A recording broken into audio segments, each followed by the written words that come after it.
So guys, ayan guys. Napadaan ako sa area. Ayan, medyo humupa na yung sunog. Usok na lang. Kanina malakas talaga yung apoy. Nahanap ko yung asawa ko. Di ko mamakita.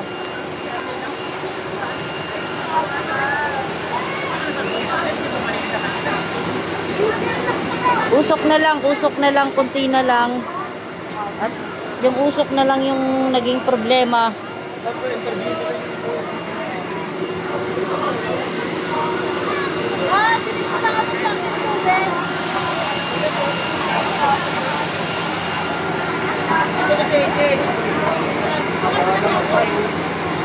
Nag-usok. Nag-usok man kuya. Bakit nag-usok? Wala nang apoy, pero usok. Huwag ka na umalis, alis na tayo. Bakit nag-usok na lang? Wala, ano na, sa loob lang yan. Mausok na eh. Mausok na eh. Mausok na yung, wala nang apoy, pero mausok.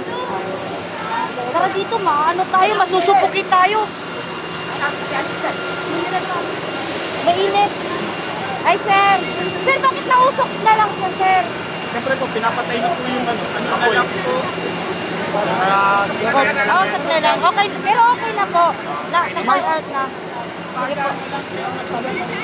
Okay na daw po. Na-fire out na yung sunog. Usok na lang. Inaayos na lang nila kasi medyo suffocate na yung usok. Wala naman na. Okay na po. Wala na. Tapos na po yung sunog. Na-fire out na yung sunog. Okay na siya. Yun nga lang, mausok pa rin po.